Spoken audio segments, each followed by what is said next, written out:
আর দুনিয়ার থেকে যখন যাইতেছিলেন তো চিৎকার দিতেছিলেন আসসালাহ আসসালাহ, নামাজ নামাজ নামাজ নামাজ। হাঁটতে পারতেছিলেন না, হাঁটতে দুইজনের কাঁধে ভর করা আম্মা জান আয়েশা রাদিয়াল্লাহু তাআলা আনহা বলতেছিলেন, আমি দেখতেছিলাম আল্লাহ রসুলের পাও দুইটা মাটিতে হেসরাইতেছে। এই অবস্থায় যা মসজিদে আবু বকর সিদ্দিক রাদিয়াল্লাহু তাআলা আনহুর পাশে বসেন। এই অবস্থায় যিনি নামাজ মসজিদে ছাড়েন নাই, যেই নবী হায় হায় হায় জমিনে আসতে দেরি, সেজদা করে আমাদেরকে মেসেজ দিতে দেরি করেন নাই। শুধুমাত্র আসছেন দুনিয়াতে, চাদরে রাখতে দেরি, ডাইন দিক হয়ে সেজদা দিতে দেরি করেন নাই। লম্বা সেজদা।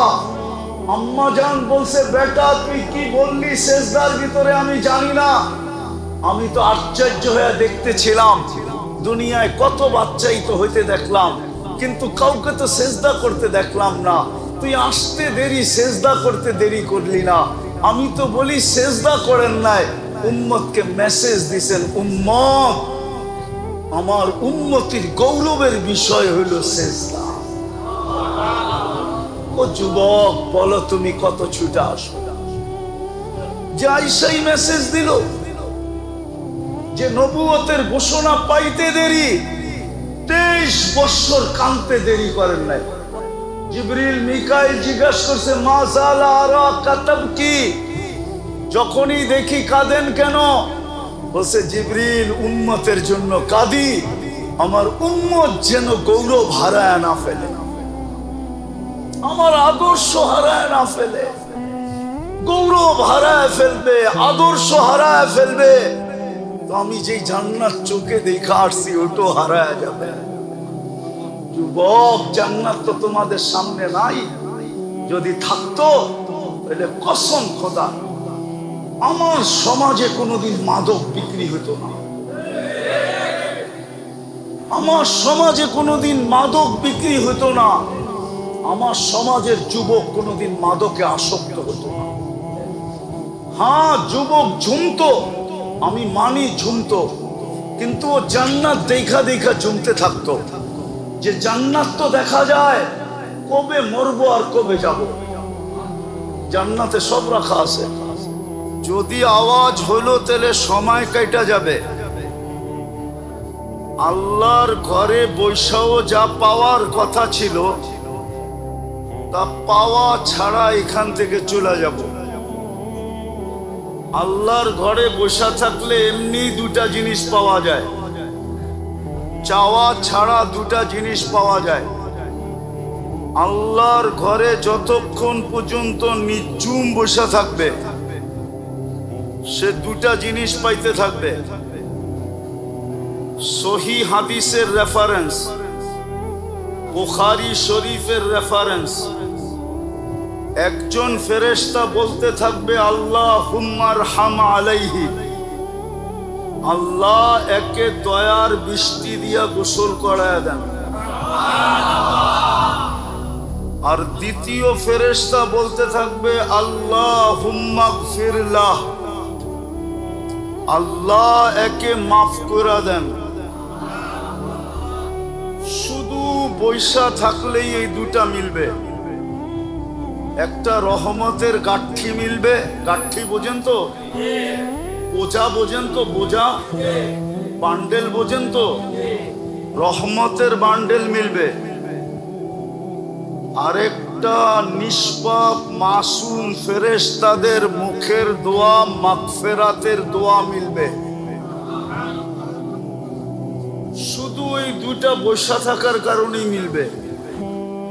যদি নিঝুম বসা থাকি, আর যদি হট্টগোল করলাম আল্লাহর ঘরে, তো হতে পারে ফেরেশতা উল্টা দোয়াও করতে পারে, আয় আল্লাহ রহমতের ছোঁয়াও দিয়েন না। তাইলে চুনারু ঘাটের মানুষ কপালে চুনা লেগে যাইব। চুনা, চুনা চিনেন? চুনা কি? চুন, চুন বাংলায় বলে তোরে চুন লাগায়া চলে গেছে। আল্লাহর ঘরে বসে থাকবেন আর হট্টগোল করবেন, তাইলে দেখা যাবে কপালে চুন লাগায়া চলে যাবেন। চুন লাগায়া, নামও চুনারু ঘাট, লাগবে কপালে চুন। চুন লাগাবেন? হ্যাঁ, তাইলে বিলকুল যেন বুঝে না আসে এখানে একজন লোক নাই, এরকম যেন পরিবেশ হয় নিঝুম, যে একজন লোক এখানে নাই। আর আমি প্রথম আসলাম, হট্টগোল করলে কিন্তু আমার মন ভেঙে যাবে। এমনি ফার্স্ট টাইম আমি 2 বার আসার কথা বলেও চুনারি ঘাটে আসি নাই। হ্যাঁ, ওই লোক এখানে হবে, আমি আসি নাই। এরকম পরিবেশ করবেন না যে আর যেন না আসি। হৃদয় মনোযোগ দিয়া বিলকুল নিঝুম ভাবে শুনতে হবে। এটা আল্লাহর ঘর। কার? পয়সা থাকলেই দুটা মিলে, কিন্তু নিঝুম আদবের সাথে। আর যদি উল্টা হয় তাইলে কিন্তু কপালে ফেরেশতা চুন মাইরা দিবে, চুন। আর এই চুন দুনিয়ার কোনো পানি দিয়ে উঠবে না, কোনো মেডিসিন দিয়ে উঠাইতে পারবেন না, কেননা চুন মাইরা দিবে ফেরেশতা। আল্লাহর হুকুম হবে লাগা ওদের কপালে চুন। এখন চুন লাগাইতে চান না রহমতের চাদর নিয়ে উঠতে চান? গরম আপনাদেরও লাগতেছে, আমারও লাগতেছে, আর লাগবেই। এতগুলা মানুষ যে পরিবেশে বসে থাকে গরমের দিন, লাগবেই। কিন্তু যদি সহ্য ধৈর্যের সাথে বসতে পারেন, তাহলে এই ঘাম ইনশাআল্লাহ কিয়ামতের দিন মিজানের পাল্লায় উঠবে, ওজন হবে। ওজন শুধু ওজন হবে না, আবার মুস্কার আম্বরের ঘ্রাণ দিয়া ফিরত দিবে। হাদিস মনে উঠলো, এই জন্য বলতেছি। আনাস ইবনে মালিক রাদিয়াল্লাহু তাআলা আনহু সপ্তাহে একবার বসরায় জুমা পড়াইতে আসতেন।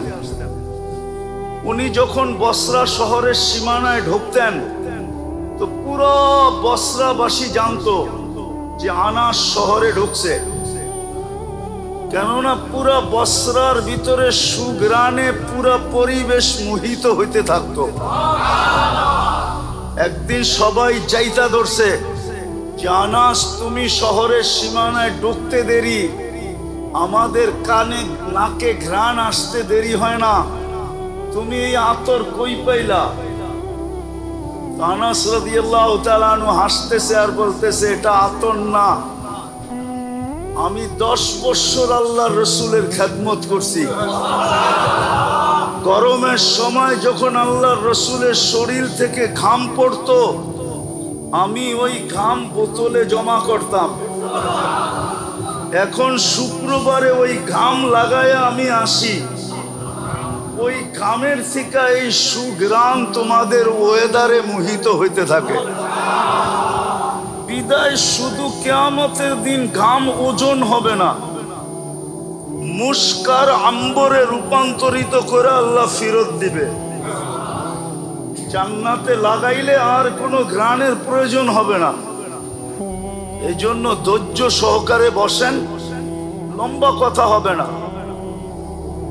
কেননা লম্বা কথায় মনেও রাখা যায় না। কথা অল্প হোক, যদি দিলে গাথে, তাহলে জীবন পরিবর্তন করার জন্য অল্পই যথেষ্ট। একটা প্রমাণ দিয়া বুঝাইতে চাইতেছি। ইব্রাহিম ইবনে আদহাম রহমতুল্লাহ আলাইহি কোনো ওলি ছিলেন না, কোনো আলেমও ছিলেন না, হাফেজ মাওলানা মুফতিও ছিলেন না। উনি তো একজন শাসক ছিলেন, শাসক। রাত্রে দেখতেছেন উনার ছাদে জানি কে হাঁটতেছে, তো ডাইকা জিজ্ঞাসা করছে, এই গভীর রাত্রে আমার ছাদে কি করিস?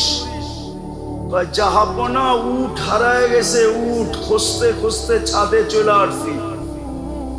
বলছে, মাথা নষ্ট নাকি? আমার ছাদে উট আসবে কি করে? যদি আমার মাথা নষ্ট হয় তো আপনারটাও নষ্ট। তো বলছে আমারটা নষ্ট কি কইরা? বলছে আমি যদি ছাদে উঠ না পাই তো আপনি রাজ প্রাসাদে বৈশা আল্লাহ পাবেন কি কইরা?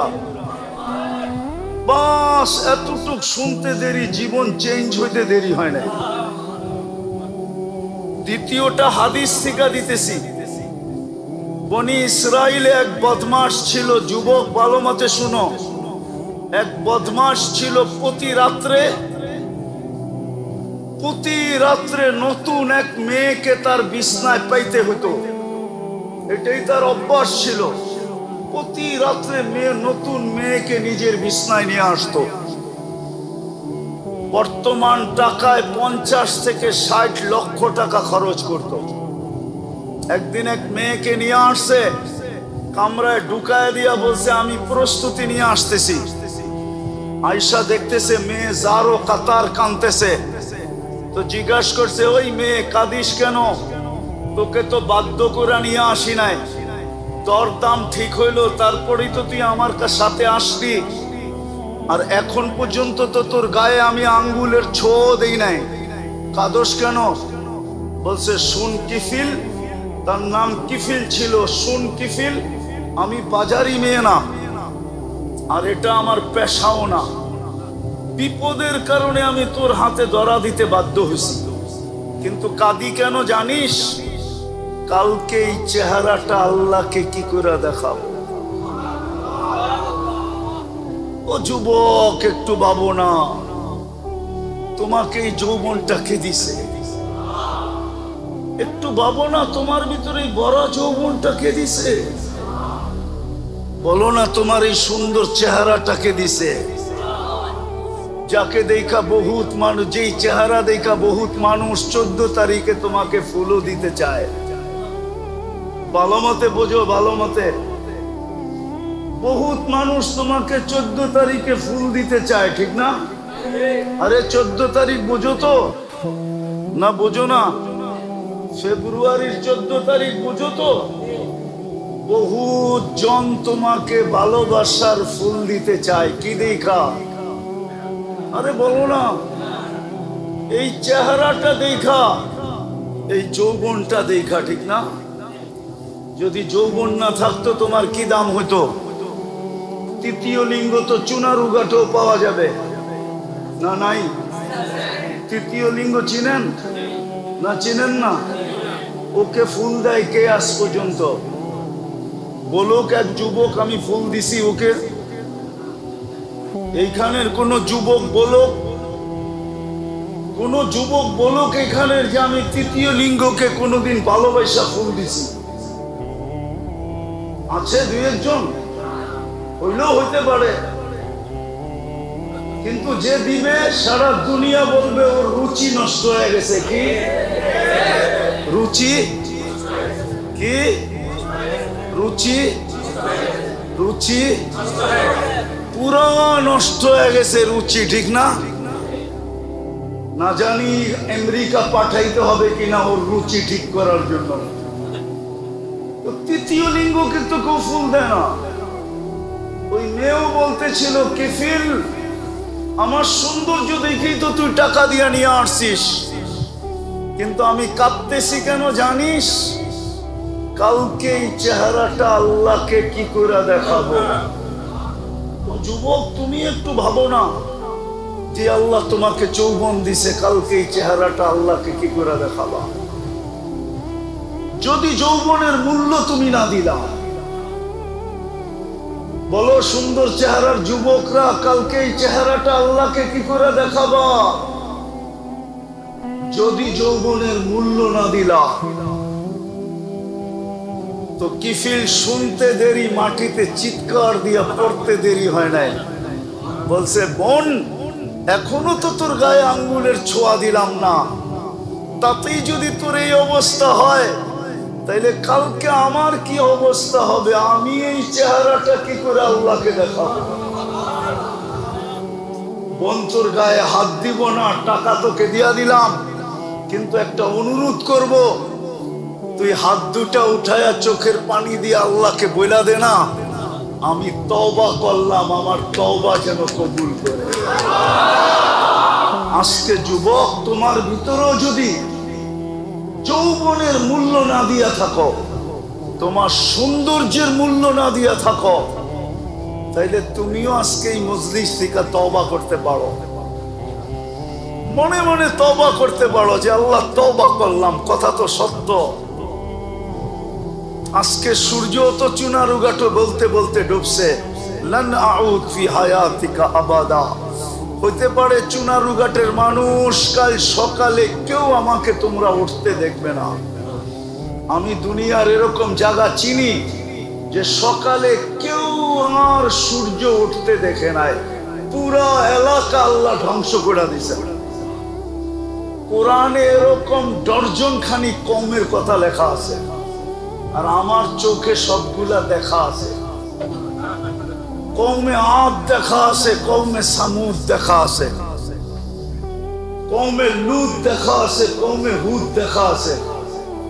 আমি চোখে দেখা বলতেছি, পুরা এলাকায় যাওয়ার পরে আমার চিৎকার বাহির হয়ে গেছে যে সূর্যের কথাই তো সত্য ছিল। এইখানে সূর্য মনে হয় বলতে বলতে ডুবছিল, লান আউদ ফি হায়াতিকা আবাদা। কাল সকালে আর কেউ আমাকে উঠতে দেখবে না। এরা তো কেউ কাল সকালে আর সূর্য উঠতে দেখে নাই। চুনারুঘাটের যুবক মানুষ, হতে পারে কালকে আমরা সূর্য উঠা নাও দেখতে পারি। বেশি দূর যেতে হবে না, বেশি দূর। গত ডিসেম্বরেই তুর্কিতে ভূমিকম্প আসছিল 7.8। এক রাত্রে 1.5 লক্ষ লোক মারা গেছে। এক রাত্রে একটা শহর মাটির সাথে মিশা গেছে। এরকম ইতিহাসের পাতা উঠাইলে হাজারো পাওয়া যাবে। এক এক রাত্রে পুরা এলাকা মাটির সাথে আল্লাহ মিশাইয়া দিছেন। যুবক হইতে পারে, এই জন্য মনে মনে তওবা করো। তওবা উচিত আমাদের করা। এই মজলিস ঠিকাই যে যুবক বলক আল্লাহ যৌবনের মূল্য দেই নাই, পুরুষ বলক আল্লাহ পুরুষত্বের মূল্য দেই নাই। মুসলমান আমরা বলি আল্লাহ ইসলামের মূল্য দেই নাই। যদি ইসলামের মূল্য দিতাম তাইলে এই চুনারুঘাটের যুবকদের চুলের স্টাইলও এরকম হতো না। এরা নেটে দেখা চুল কাটতো না, নেটের থেকে চুলের ডিজাইন আনতো না। এরা তো বলতো, কেননা ইসলাম আমাদের কাছে এখন গৌরবের বিষয় না। এক সময় ছিল মুসলমান, ইসলাম এটাই গৌরবের বিষয়। ইসলাম এখন আমাদের কাছে গৌরবের বিষয় না। আল্লাহ রসুল বলছেন, নুসিয়াত মিনহা হাইবাতাল ইসলাম। একদিন আসবে তোমাদের ভিতর থেকে ইসলাম যে গৌরবের বিষয়, এটা আল্লাহ ছিনায়া নিয়ে নিবে, ছিনায়া। ইসলাম বাদ দিলাম আমরা যে উম্মতে মুহাম্মাদি, মুহাম্মদুর রাসূলুল্লাহর উম্মত, ওই গৌরবই তো আমাদের ভিতরে নাই। অথচ আল্লাহ যাদেরকে মর্যাদা দিছেন এত, এক রাত্রে 83 বৎসরের ইবাদত। কয় রাত্র?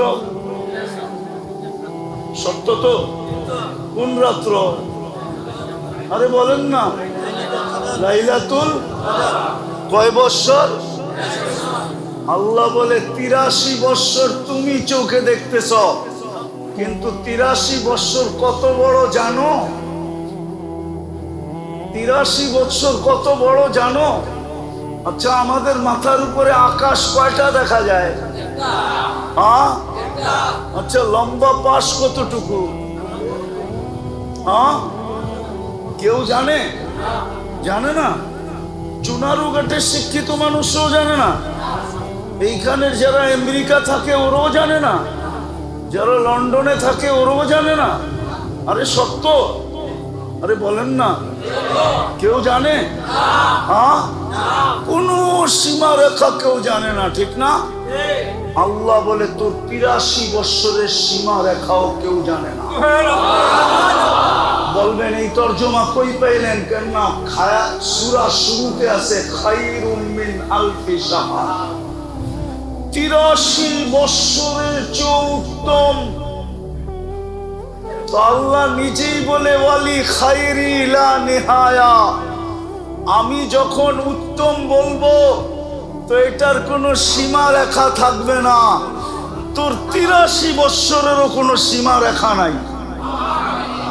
কার কারণে পাইলেন? কার কারণে?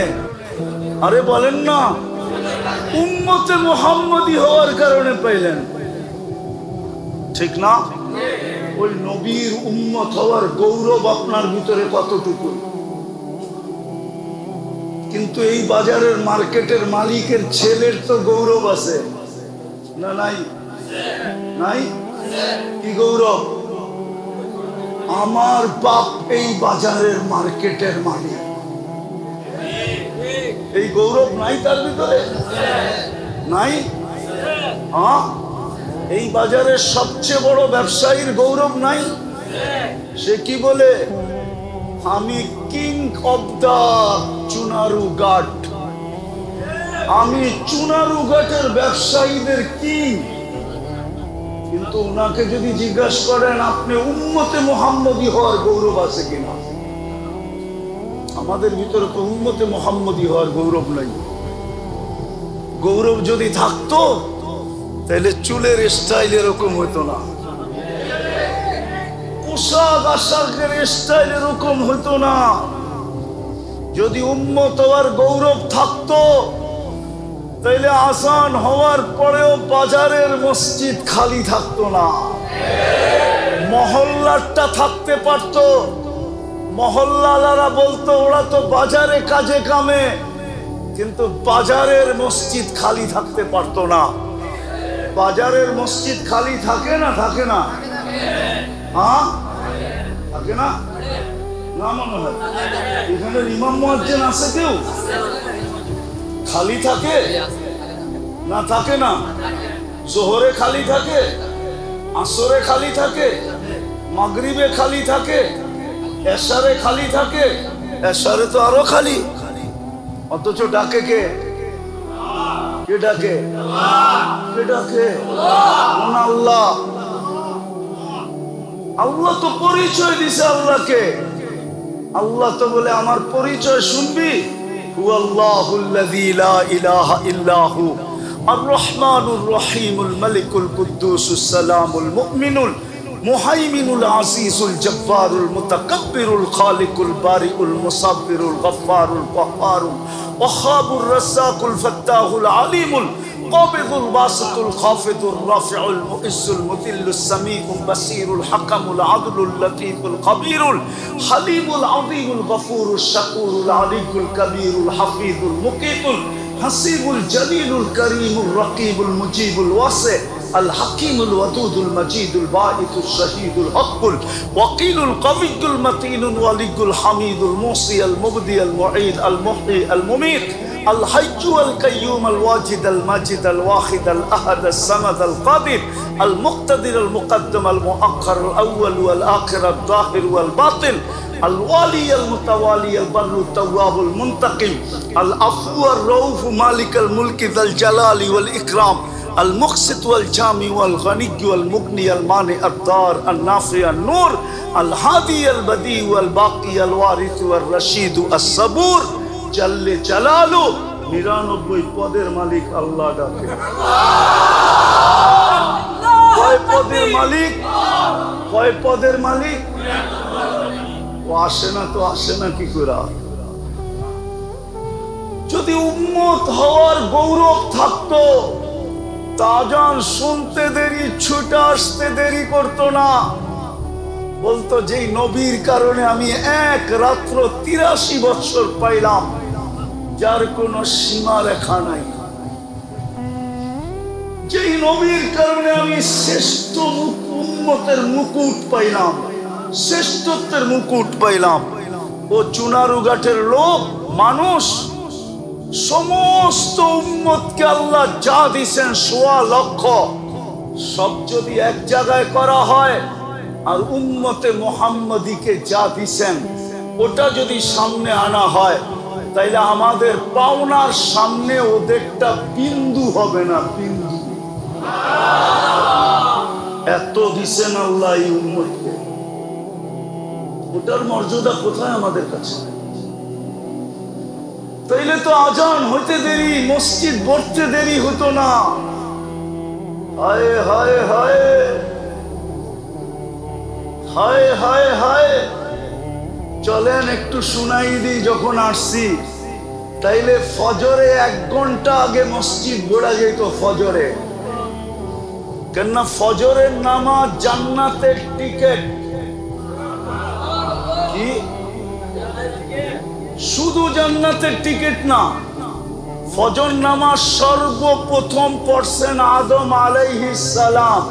কে কে কে সর্বপ্রথম ফজর নামাজ পড়ছেন আদম আলাইহিস সালাম 2 রাকাত।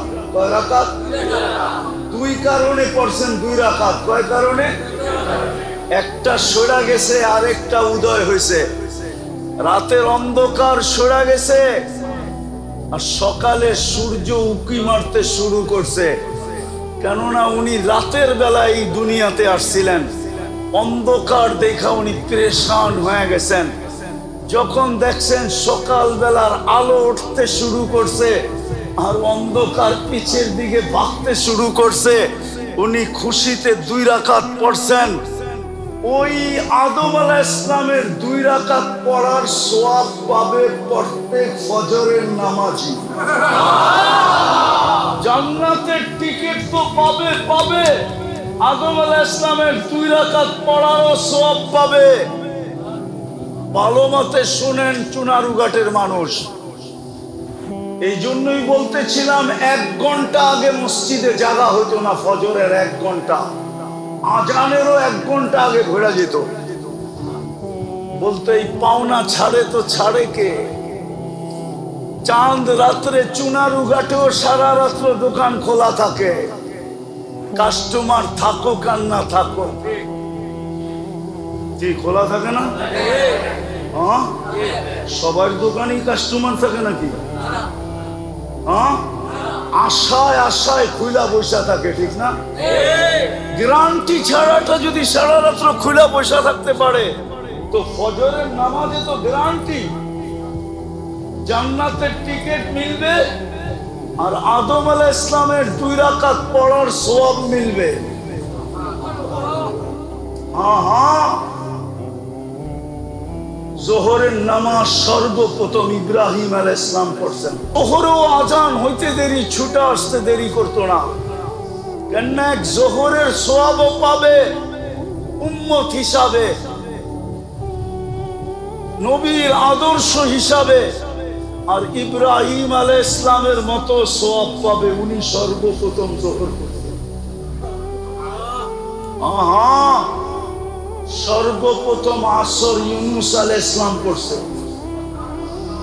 সর্বপ্রথম মাগরিব, হ্যাঁ সর্বপ্রথম মাগরিব দাউদ আলাইহিস সালাম পড়ছেন। আর এশার নামাজ এই উম্মতকে আল্লাহ গিফট দিয়েছেন। কি পুরস্কার দিয়েছেন? পুরস্কার যে ফজর থেকে তোর সাথে কথা হইতেছিল, মাগরিব পর্যন্ত টানা কথা হয়েছে। ফজরের পরে জোহর, জোহরের পরে আসর, আসরের পরে মাগরিব। এখন তো তুই ঘুমায় যাবি, কথা হইলেও হবে ফজরে। চল না দুইজনে একটু কথা বইলা ঘুমাই।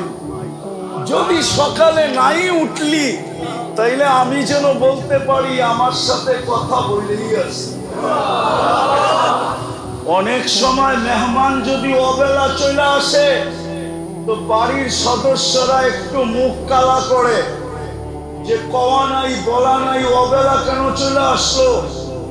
তো বাড়ির পুরুষ যদি বলে আমাকে ফোন করিয়ে আসছে, তো সবার মন ঠান্ডা হয়ে যায়, ঠিক না?